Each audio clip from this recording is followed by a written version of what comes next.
So in today's video, I got you guys another insane high kill win on Warzone 2, and I got you guys with my updated controller settings. I got you guys with my movement settings, my dead zone settings, my sensitivity settings, basically everything you guys need to be cracked at Warzone 2, man. So with that being said, let's go ahead and jump right into it.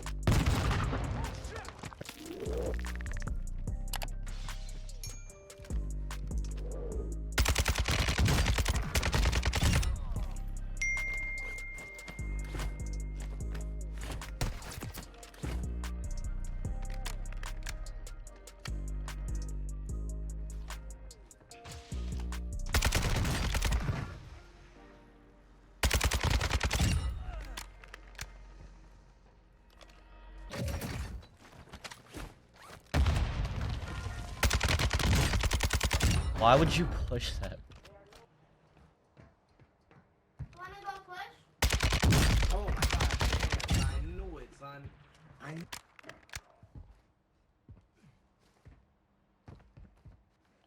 I don't think he wants to go push, bro.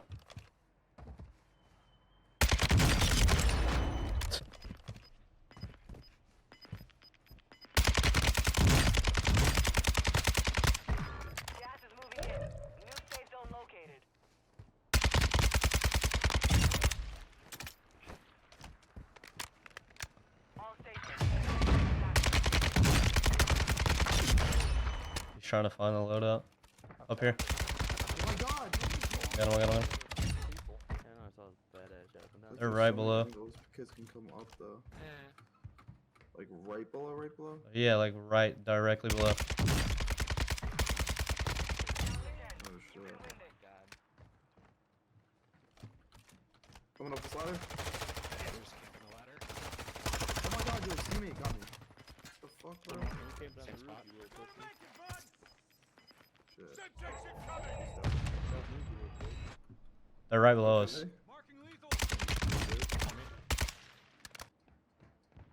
Fuck. I'm in a real shitty spot. I knocked both. Oh my god, no way. You're him. Get out of here. On the ground.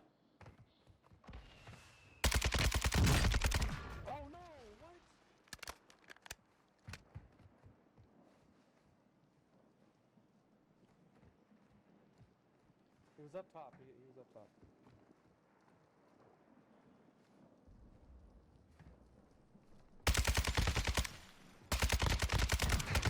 Fucking damn it, dude. Enemy soldier incoming.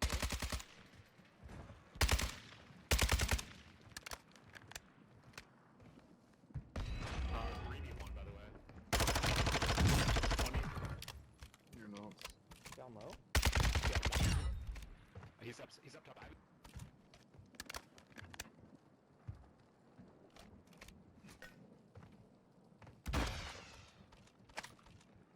That's my only way down.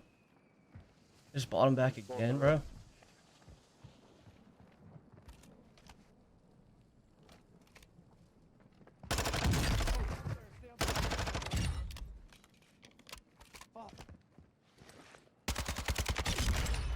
Enemy dropping into the AO. He's landing on me. Alright, we lose. He's fucking dead. Yeah.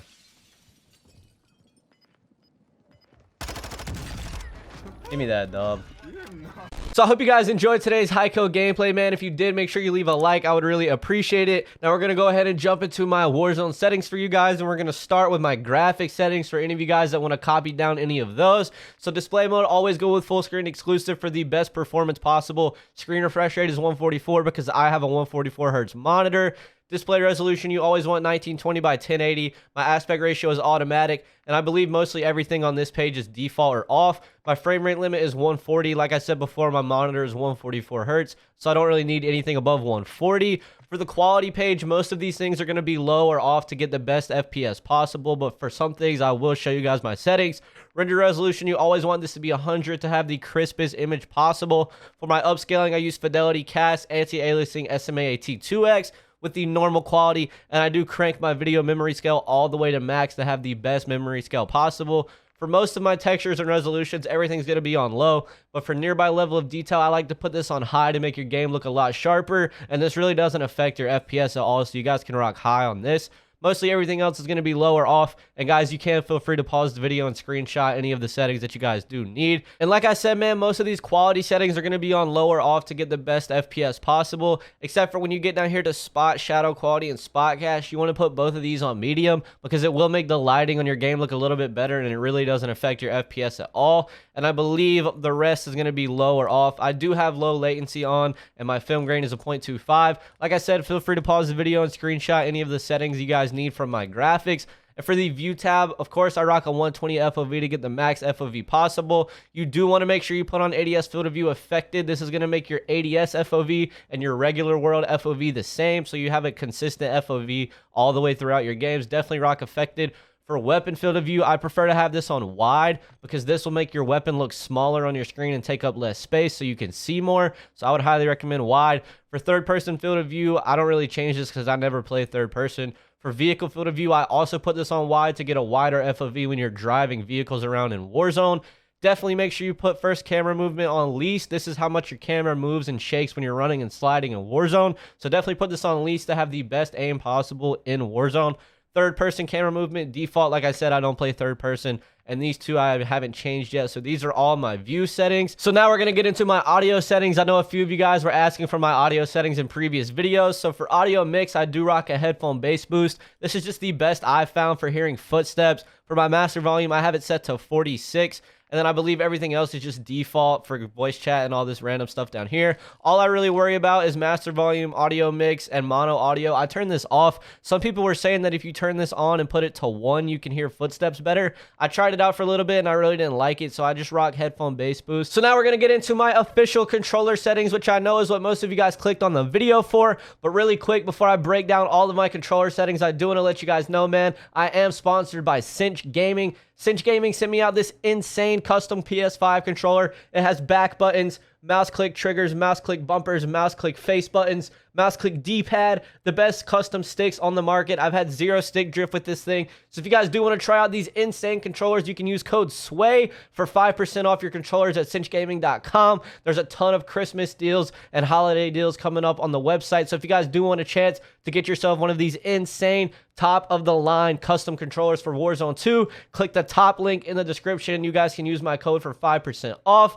Now we're going to go ahead and dive into the controller settings, man. So of course I rock tactical flipped, and basically what that means is I aim and shoot with my bumpers instead of my triggers. And the reason I do that is for the reaction time. If you think about it, the reaction time to pull a trigger down and the reaction time to just click a bumper, you're going to click the bumper a lot faster, man. So if you try tactical flipped out, you're going to notice that you get the first shot off in a lot of your gunfights. I would highly recommend tactical flip to all of you guys that aren't using it yet. So now getting into my sensitivity, man, on this game, I do rock a 1010. I used to rock 14 on the old Warzone on Rebirth, but I rock 1010 on this game, and I honestly really enjoy it on this game. I have no problems hitting my shots.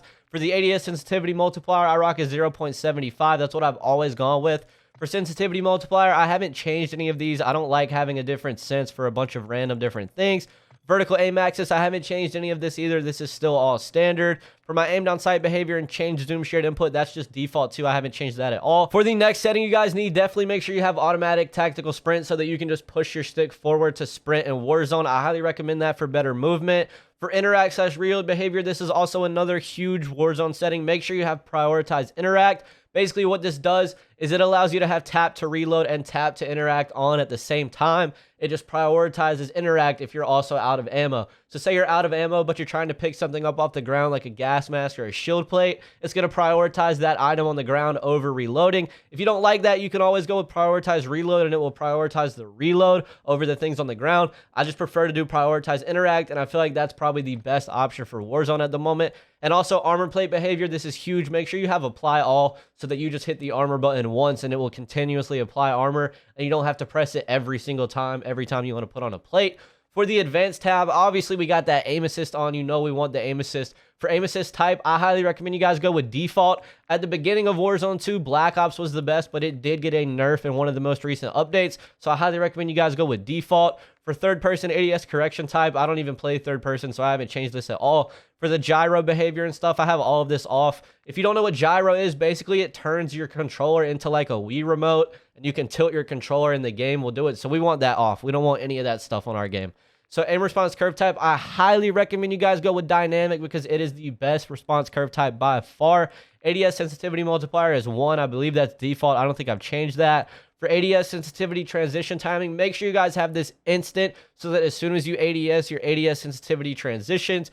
For custom sensitivity per zoom, I have this off. I had this off on Warzone 1 as well. I just don't like having a different sensitivity for all the different scopes. I feel like it hurts your aim more than anything, and you're not really used to any sensitivity. Now for my dead zones, man, I do rock a 0-0 on my left stick because that is the movement stick. I want it to respond as fast as possible. If you have stick drift, maybe go with like a 0.04, 0.05 to remove the stick drift. For right stick, I rock a 0.08 because the right stick is the aiming stick. I don't want it to be too sensitive, but I also still want it to be sensitive enough to where it feels accurate. For the max dead zones, I have 0.95 for both sticks. Left and right trigger, I have 0-0 to have the fastest response time on my triggers as possible. Now for the tactical sprint behavior, I have double tap. Basically, I just double click the stick forward to run and sprint. I really like that for Warzone because you do run out of tactical sprint a lot, so this kind of keeps me from running out of my tac sprint all the time. And for the rest of these, I do believe these are all default, and I haven't changed much of these settings down here, except for the combat behaviors. I know I do have backpack alternate control on. This is a huge Warzone setting, man. So basically what this does is, you guys know when you're looking through a backpack in Warzone and you have to use the D-pad right here to move around through the backpack. If you turn on this setting, backpack alternate control, it lets you look through someone's backpack with just the left stick, and it's so much smoother and so much faster. And I don't think I've changed anything else down here for the vehicle stuff and the ping wheel. I don't think I've changed any of that. But I did change a setting that allows me to invert slide and dive behavior. So what that does is, you guys know how you have to hold the stick down to dive and you tap the stick down to slide. Basically, that just inverts this to where you click the stick down to dive and you hold the stick down to slide. And I really like that because diving in this game is really clutch and can help you stay alive in a lot of gunfights. So if you set this setting on, you just click the stick down to dive, and you can dive a lot faster and a lot more frequently to get out of certain situations. So I really like that setting. It's something I've been using since basically the start of Warzone 2. I would highly recommend to you guys. And that is going to be my full Warzone controller settings, man. If you guys did enjoy the video, again, make sure you leave a like. And of course, if you are new to my channel, make sure you hit that subscribe button. And I'll see you guys in the next video, man. Peace.